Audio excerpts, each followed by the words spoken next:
las resoluciones de la Sala de lo Constitucional se cumplen. Se cumplen. Bueno, esa es una premisa que nos enseñaron desde las anteriores salas. No se puede discutir la obligatoriedad, eso está superado.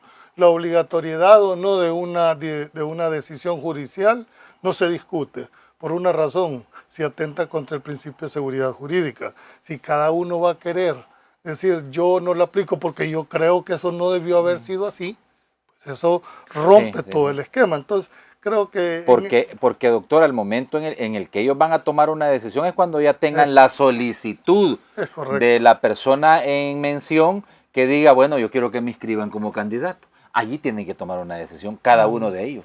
Es correcto, pero además tenés que leer muy clara. Yo cada vez que leo la sentencia esta, todavía me surgen bastantes cosas, ¿verdad? ¿Y usted la ha leído como 10 veces? Más. Es difícil. Ahí la anda, por 10. Sí, es difícil romper ese paradigma si vos solo te concentras en la Constitución. Es que lo que habilita al ciudadano presidente a su inscripción no es la Constitución, es la sentencia. Entonces tenés que enjuiciar la sentencia. ¿Me explico? ¿Y por qué digo esto? Porque todos han interpretado esta Constitución y ya entramos en el problema de fondo, ¿verdad? Aquí se rompieron normas constitucionales por las salas que han precedido aquí y nadie puso, con excepción de algunos abogados que criticábamos eso. Te voy a decir, lo más sagrado de este tema, en cuanto yo pueda tener una interpretación y otros puedan tener otra interpretación, aquí queda, dijéramos, parado. Creo que la legitimidad del acto que hizo la Asamblea Legislativa estriba en dos formas.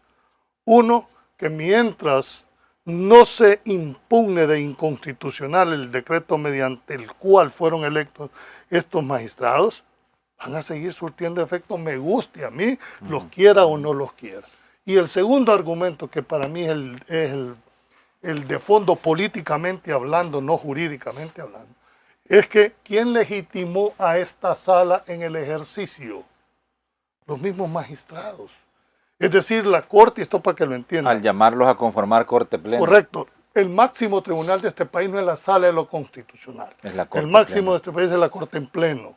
¿Y cómo se hace Corte en pleno? Cuando el presidente de la Corte llama a Corte Plena y los otros 10 magistrados concurren a esta Corte y hacen Corte Plena.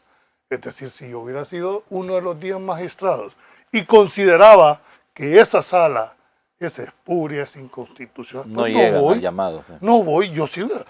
Es que para ser magistrado ya te dije qué es lo que se necesita tener en este país. Entonces yo hubiera dicho, mire, con todo el respeto, no puedo conformar sala Corte Plena, porque ustedes son inconstitucionales y yo lo que juré cumplir fue la Constitución. Pero no lo hicieron. O sea, al margen de que si vos estás de acuerdo o no. Y finalmente, bueno, si tan inconstitucional son estos señores, pero ahí veo yo que presentan recursos ante ellos mismos. Y miran ustedes, ¿es normal esto? Sí, las anteriores salas también no tramitaron sus mismos impedimentos, sus mismas recusaciones. ¿De qué estamos hablando entonces? ¿Para antes hay que hacerle con una vara y para los de ahora con otra vara? No. Te advierto que no son santos de mi devoción los actuales, ¿verdad? Pero yo no enjuicio personas. Ahí tengo yo un caso desde hace más de 5 años y sigue durmiendo el sueño de los justos. Pero yo no por eso no voy a enjuiciar la constitucionalidad o no de sus actuaciones. Es que si ellos están esperando que los magistrados del tribunal inapliquen la resolución, no la declaran inconstitucional, la van a declarar inaplicable, ¿verdad? Es una de las posibilidades, pero lo obliga a que al mismo tribunal a mandarlo a la Sala de lo Constitucional.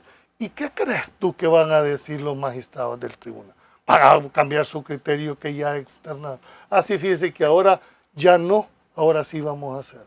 Simplemente solo darían una vuelta. Por eso creo que el control difuso no no tendría en este caso situación, y termino con esto. Sí. A mí no me gusta hablar de reelección, por eso te decía que es prueba superada. La parte legal está totalmente, en mi criterio, habilitada, y la reelección no es que se lo da a esa decisión, No. como muchos errores. Hablan de Tiene- reelección. La reelección es un acto del soberano que se expresa a través del voto, porque puede ser que no lo elijan. Entonces yo no puedo presuponer desde antemano de que ya ganó la elección. Claro, la encuesta es una posibilidad, pero mientras no se llegue al día de la elección, no puedes hablar. Y yo ni siquiera hablo de reelección, ¿verdad? Porque se reelige lo que ya está. Aquí vas a una segunda elección pura y llanamente. Entonces creo que hace falta bastante, dijéramos, sentido y olfato común para poder enjuiciar y apreciar. Insisto, si siguen creyendo que van a hallar la salida en la Carta Magna, el punto de referencia en el caso del presidente actual está en la sentencia 2021. Ahí están los argumentos, ahí están las habilitantes y los alcances, y lo más importante, los parámetros que fija la decisión. Sí. Bien, lo que pasa es que aquí voy a especular porque no sabemos qué puede pasar en las 72 horas. El artículo 155 de la Constitución es... Pero hay caminos claros, ¿verdad? Claro, es Hay caminos. claro. Es decir, ¿por qué me hace suponer a mí que el ciudadano presidente va a depositar en la Asamblea? Porque no están nombrados los designados. Entonces, la Constitución establece el mecanismo de sustitución del presidente de la República y establece que en defecto del presidente de la República, ¿quién lo llama a sustituir? El vicepresidente. Pero como va de compañero No puede. de forma, no puede él, en mi criterio, aunque otros dicen que sí, pero en mi criterio creo que no. En segundo, si no estuviera el vicepresidente, el primer designado. Y en su defecto, el segundo designado. Y la Constitución es tan clara y dice que si ninguno de los cuatro Está. pues será la Asamblea Legislativa la que elija presidente, no designado. Es decir, si estamos en el supuesto que no hay designados y deposite el cargo, la Asamblea está obligada a nombrar un presidente que va a terminar el mandato. Ella lo nombra. El designado es presidente en funciones, no es presidente de la República, porque no pueden haber dos. ¿Me explico? Entonces, creo de que si se mantiene hasta el día que llegue la inscripción y no han nombrado designados, Le toca a la Asamblea. mi interpretación de esto, aplicando lo que dice el 155, le va a tocar claro, la Asamblea va a calificar, ¿verdad?, el motivo por el cual él deja el cargo. Porque si tú te vas a la sentencia habla de permiso. Así lo establece y no le da margen al tribunal de hacer una interpretación de la sentencia, ¿verdad?, o de su aplicabilidad, sino que simplemente le dice, les ordeno la inscripción del candidato. Y aquí entramos que esto no es automático. El tribunal tiene que hacer un análisis no de la sentencia, porque esa fija el parámetro, sino si reúne los demás requisitos que establece tanto la Constitución como el Código Electoral. Entonces yo, así en síntesis, ¿verdad?, de no haber designados, creo que el mecanismo lo va a utilizar en la Asamblea. En el 155 establece las razones, ¿verdad? Léalo. En defecto, el presidente de la República, por muerte, renuncia, remoción u otra causa, lo otra causa, lo sustituirá el vicepresidente. A falta de uno de los designados por el orden de su nominación. Y si todos estos faltaren por cualquier causa legal, la Asamblea designará persona que habrá de sustituirlo.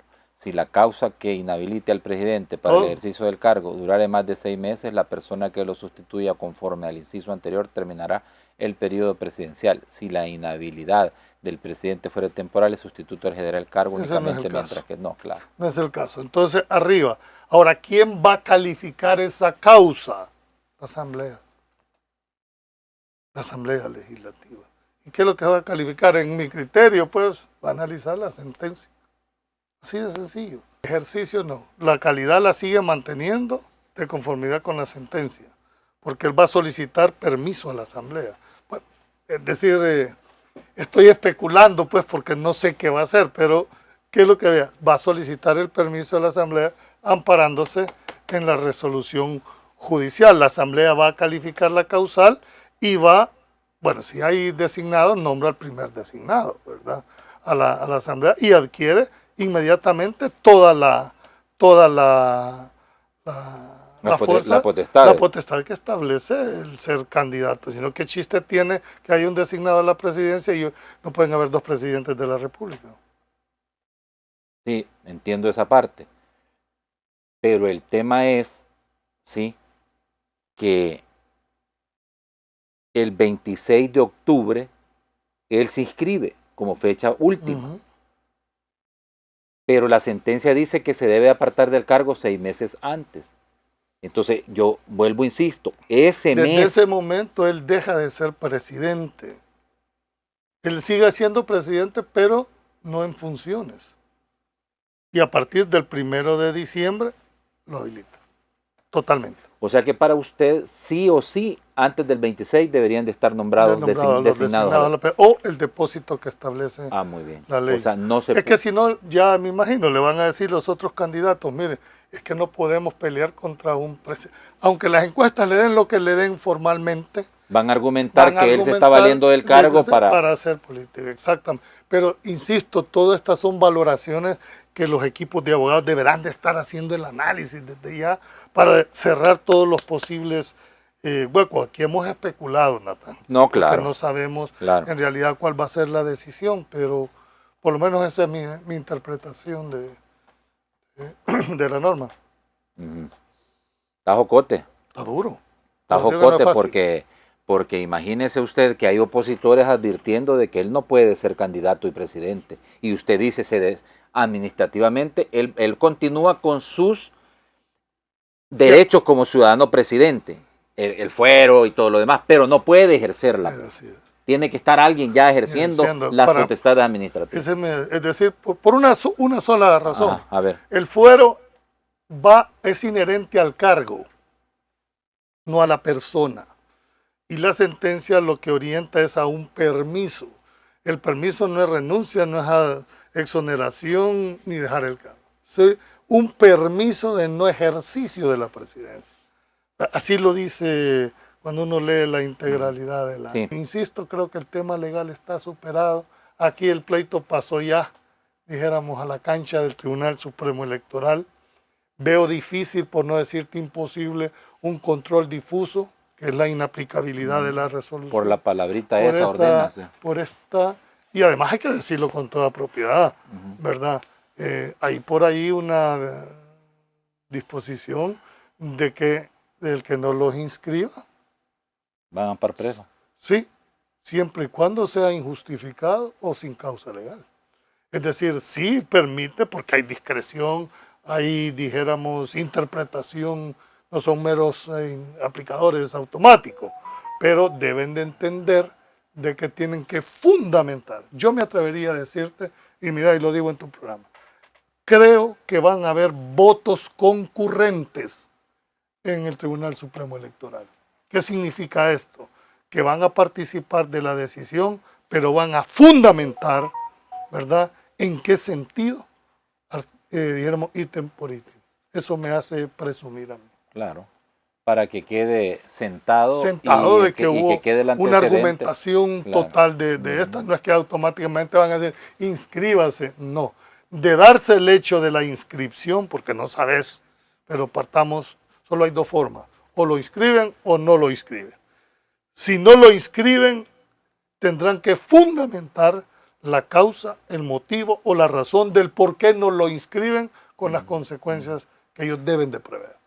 Y si lo inscriben de igual manera, tendrán que hacer el voto concurrente en el sentido de explicar cuál es el motivo que los induce a ellos a inscribirlo como candidato por segunda ocasión. A ver, hay como varios caminos que han planteado la reforma. El actual sistema electoral, hemos dicho, de la conformación del Tribunal Electoral, que primero debo de decirte no es ni tribunal ni supremo, ¿verdad? Porque siempre le han marcado las actuaciones, pero la conformación está basada en base a la desconfianza que han existido entre los partidos políticos, y entonces por eso ves que sus designaciones son el que gana la presidencia, el que queda en segundo lugar y el que queda en tercero, y le metieron dos de la Corte Suprema de Justicia como la parte técnica, porque puede ser que los 3 magistrados que hayan designado los partidos no sean abogados. Y además los técnicos, los que se supone no tienen ningún compromiso, los nombra la Corte Suprema de Justicia. Esa es la conformación actual. El diputado Romeo habla de que él quiere que los 5 sean designados por la Corte Suprema de Justicia, siempre manteniendo, dijéramos, la misma formalidad, en el sentido de que las designaciones vengan directo del máximo tribunal, como una garantía, entre comillas, de independencia en el ejercicio de sus atribuciones como magistrado. Y está el proyecto de reforma del actual vicepresidente de la República, donde él cumple, dijéramos, con lo que todos hemos dicho siempre, con separar las funciones administrativas de las funciones jurisdiccionales. Él propone elevar a la categoría de sala dentro de la Corte Suprema de Justicia y crea a través de la reforma del 208 una reforma en el sentido de crear el Instituto Nacional Electoral, como separando las funciones.